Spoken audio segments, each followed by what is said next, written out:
The printout was 4 pages long, and Dana had read the first page 3 times before she understood what she was looking at. It was an access log. Every time someone punched a code into the keypad at Gate 3 of Ridgeline Self-Storage, the system wrote down the code, the unit number, and the time to the second. The clerk had printed it for her the way you hand somebody a receipt. Unit 114. 9 years of it. The length wasn't the strange part. The sameness was 2:41 and 7 seconds, 2:40 and 52, 2:41 and 19, every night. Not most nights, not weeknights. Every night for 9 years, someone had entered the code for Unit 114 within 20 seconds of 2:41 in the morning. Her father had died on the 4th of March. She turned to the last page. The entries kept going. March 5th, March 6th, March 7th, down through April and into May, unbroken, all the way to 3 nights ago. Dana was 44, and she processed hospice billing in Marion, Ohio, for $21.50 an hour. She had taken 5 days off. 3 were bereavement and 2 were unpaid, and the unpaid ones cost her $172 apiece. The unit was $284 behind. Under Ohio law, that meant a lien, and a lien meant that if she didn't settle it and clear the unit by the 30th, the contents went to auction, and some man from Columbus with a flashlight would buy 9 years of her father for whatever the bidding stopped at. She had been 11 the last time she saw him. He had loaded a truck in the driveway while she watched from the front window, and her mother stood behind her with both hands on her shoulders and said, "He's not a bad man. He's just not going to be here." Dana had understood that to mean he had gone far away. She learned the truth at the funeral, holding a paper cup in a church basement. When a man in a windbreaker said he'd worked the line with Walt in Prospect since the 90s and asked whether she was still out on Summerlot Road. Prospect was 26 minutes away. The unit was a 10 by 10, $71 a month. When the door rolled up, the first thing that came out was the smell, cigarette smoke and menthol rub, warm and close, in a space that was supposed to hold 68 degrees and nothing else. Her father had quit smoking in 2011. Inside were boxes, 30-some of them in 2 neat rows, each labeled on the short end with a year. She opened 1994 because it was closest. A clipping from the middle school spelling bee, 3rd place, her name misspelled. A school photograph she had never seen. A photograph of a girl in a red coat at a bus stop, taken from a distance, from a parked car, in the rain. There were 2 things about the log she couldn't put down. The first was that there were no exits. The gate recorded every entry code and every exit code. Unit 114 had 9 years of entries and not 1 exit. Whoever came in at 2:41 had never once driven back out. The second was that the code still worked. When an account goes delinquent, the system kills the code. His had been killed in March. It was still logging. The cameras only kept 30 days, but 3 nights ago was inside 30 days. She stood at the desk while the clerk scrubbed the footage back. Gate 3 in grainy infrared, the empty drive, the arm down, the field behind it going white in the flash of a truck out on the highway. At 2:40 and 58 seconds, the keypad chirped twice. The arm went up. Nothing came through. It stayed up for its full 14 seconds and came back down, and the gravel stayed empty.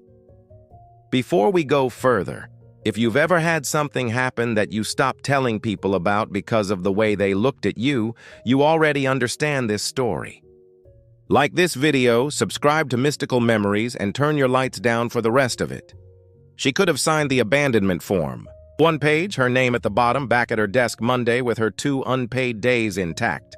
She held the pen over it for a long moment. Then she asked for the unit to be unlocked again. She went at the boxes from the back wall forward, and that was how she found the chair. A brown metal folding chair, set up in 4 feet of clear floor at the very back, facing the wall. On the wall was a corkboard, 4 feet by 6, and on the corkboard was her. Not 1 photograph. Hundreds. The bus stop in the rain. A gap-toothed 12-year-old in a softball uniform. A marriage notice from 2003, and 2 inches away, the notice of its dissolution in 2009, both cut square with scissors. a photograph of her asleep on a couch she recognized as her mother's couch, taken from the doorway of her mother's living room. On the seat of the chair was a spiral notebook, the fourth in a stack of 4. Her father's handwriting was small and square and pressed hard enough to emboss the next page. Each entry was a date and one line. March 12th. She got the job at the hospice place. Good insurance. 241 April 3rd, rain all week. Somebody should look at her gutters. 241 June 20th. 40. I sat in the car on Summerlot for 11 minutes. Didn't get out. 241. Third shift at the molding plant in Prospect let out at 2:20. The drive from the plant gate to Ridgeline was 18 minutes. He hadn't been haunting the place. He had been getting off work. She read until her hands ached, and then she turned a page and the handwriting changed. March 5th. Blue felt tip instead of ballpoint. Letters looping instead of square. The hand that had written milk, bread, batteries on the back of envelopes for Dana's entire childhood. March 5th. Went in for him tonight. He would want it kept up. 241. 91 entries in her mother's handwriting. The rental agreement was in the folder by the door. Dana had looked at it on the first day and set it aside as a clerical error, because the name on it was Kessler, and her father's name was Reyes. Kessler was her mother's name before she married. Her mother had signed a 9-year lease on this unit in 2016. Her mother had taken the photograph from the doorway of her own living room. Her mother had been taking them and sending them for 33 years, had stood behind an 11-year-old at a window and said he's just not going to be here, and then spent 3 decades making sure that in every way that could be printed on paper, he was. And in March, she had picked up where he left off, except Ruth had a stroke on the 9th of January. Dana had signed her into a memory care unit in Delaware, Ohio on the 14th. She had not held a pen since, and had not been alone outside that building for 1 minute in 5 months. Dana drove there on Friday with the notebook on the passenger seat. Her mother was in the chair by the window in a lilac cardigan, smaller every time. Dana opened the notebook and read out loud from the middle, one line at a time. She got the job at the hospice place. Somebody should look at her gutters. Ruth's right hand came off the arm of the chair and found Dana's wrist and stayed there. Her eyes never left the window. After a while, she said very clearly, he wanted to. That was all she said. And it was not an answer to anything Dana had asked. On the way home, Dana paid the $284 in back rent, set up the $71 a month on auto pay, and said she wasn't emptying it. She was at her desk Monday at 8.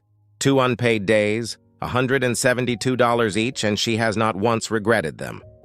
She goes out on Sundays now, sits in the folding chair with the door rolled up, and writes 1 line and the time, the way it's done.